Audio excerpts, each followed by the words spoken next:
From Action Tab World Headquarters, this is T.A. Barnhart with another Tab Report. The bill to ban BPA in baby bottles and sippy cups is still live, albeit with a new bill number. So the question a lot of people have is, why didn't Brian Clem sign the discharge petition for Senate Bill 695? I went and looked at it at 4:45 and it was down 5 signatures. Sure. So adding my signature onto it only to have it die versus starting a brand new bill expressing my obvious support for the issue. By brand new bill, Clem is referring, of course, to House Bill 3689, the new BPA bill, which he is co-sponsoring with fellow Democrat Greg Matthews and Republicans Vicky Berger and Greg Smith.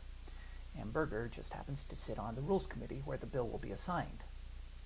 For Clem, the issue is about more than the fate of a single bill, even one he supports. So I have never liked them as partisan instruments, regardless of substance.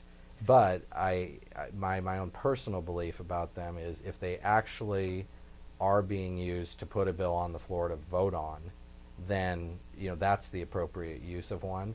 If the committee chair was being obstinate or something like that. And while there is no doubt that the committee's Republican co-chair or Republican co-speaker Bruce Hanna were indeed being obstinate, the other part of the equation did not add up for Clem. He didn't think that Senate Bill 695 had 31 votes on the floor of the House. As a committee co-chair, Clem has more to consider than the fate of individual bills.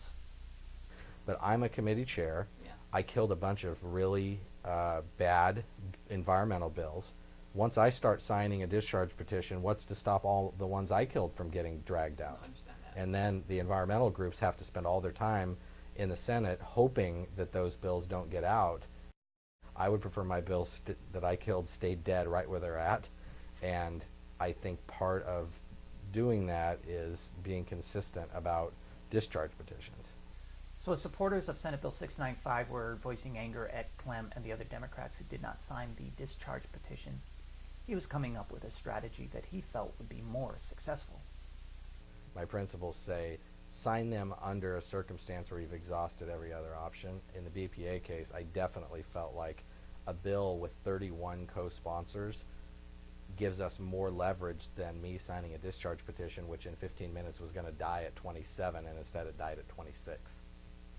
Clem believes that with 2 Republican co-sponsors and all Democrats but Mike Schaffler, his bill, House Bill 3689, has the majority standing on the floor of the House that for Senate Bill 695 was only speculation. Consider Clem's previous success with a similar tactic. Well, I'll tell you, I went through this with the Metolias.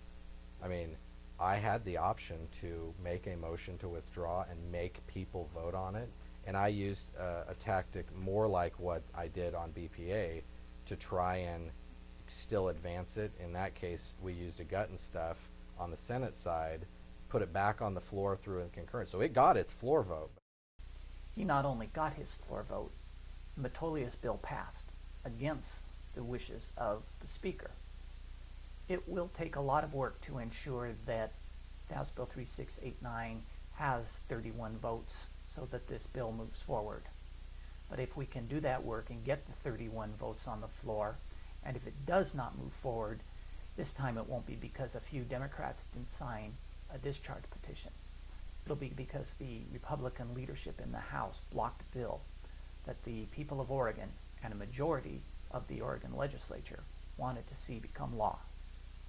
For the Tab Report, this is T.A. Barnhart. Goodbye.